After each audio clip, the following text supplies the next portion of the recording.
नमस्कार दोस्तों, पटना गंगा पथ फेज़ 4 के प्रोग्रेस अपडेट में आपका स्वागत है। इस प्रोग्रेस अपडेट में हम लोग देखेंगे कि दीदारगंज से लेकर कंगन घाट या कहें कंगन घाट से लेकर दीदारगंज तक कितना काम हुआ है और कब तक ये इस पर ट्रैफिक दौड़ सकती है।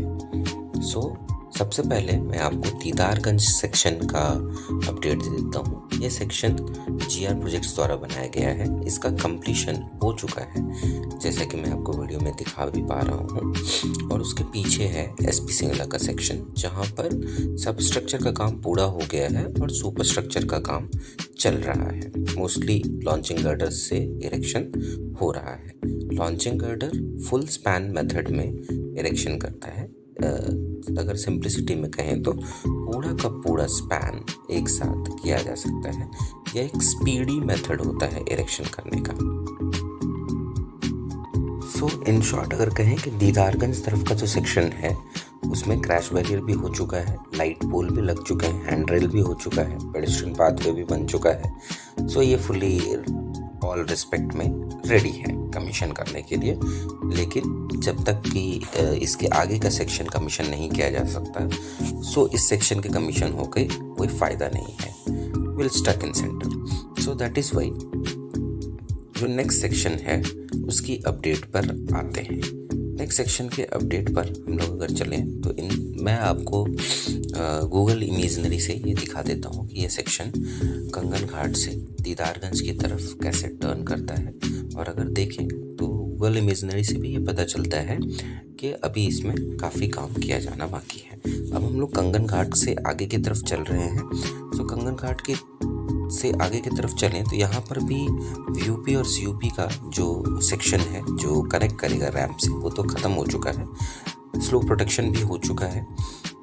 चूट ड्रेन्स का भी जो है निर्माण हो चुका है। इसका अगर आगे बढ़ें तो सुपर स्ट्रक्चर सेक्शन में हमें इरेक्शन किया हुआ मिला है स्पैन। क्रैश बैरियर और हैंड रेल का काम भी हो रहा है। इसका मतलब है कि यहाँ पे भी काफ़ी कुछ प्रोग्रेस है। लेकिन आगे बढ़ने से और आगे जाने से जहाँ पे हमें गैंट्री दिख रही है, गैंट्री वो एक सिस्टम होता है जिससे कि सेगमेंट लिफ्ट करके पोजीशन करते हैं। वहाँ पर सबस्ट्रक्चर का काफ़ी कुछ काम चल रहा है। पियर और पियर कैप का काम चल रहा है और लॉन्चिंग गर्डर पोजीशन्ड है। एक लॉन्चिंग गर्डर 1 महीने में 3 स्पैन ईजिली इरेक्ट कर सकता है। और जो इंजीनियर्स से बात कर पता चला अभी और हमारे पास में कम से कम वहाँ पे 36 स्पैन्स करने बाकी हैं और 2 लॉन्चिंग गर्डर हैं। हिसाब लगाया जा सकता है कि ये कम से कम तो अक्टूबर तक का काम है। उसके बाद अगर हम लोग 2 से 3 महीने फिनिशिंग्स के लिए लेते हैं, crash barrier, finishing, then marking, black top जिसे बीसीबी कहते हैं हम लोग, उसकी अगर टाइमलाइन को जोड़ लें तो यह दिसंबर या जनवरी का ओपनिंग लगता है। जैसा कि मैं आपको वीडियो में दिखा रहा हूँ, लॉन्चिंग गर्डर पोजीशन्ड है।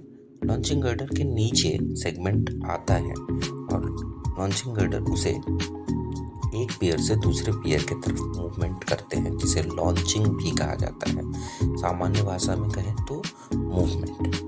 और उसके बाद एक एक स्पैन इरेक्शन होता जाता है। जैसे कि अभी अगर हम लोग वीडियो में देखें तो उसका एक जो सेंटर पॉइंट है वो एक पियर पर है, दूसरा जो है आगे के पियर पे है।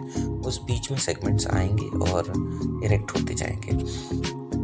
अब अगर फॉरवर्ड मोशन में देखें तो लॉन्चिंग गर्डर इरेक्शन करते हुए अगले स्पैन तक मूव करेगा। आशा है आपको ये प्रोग्रेस अपडेट पसंद आया होगा। रिक्वेस्ट होगा कि चैनल को लाइक करें, सब्सक्राइब करें।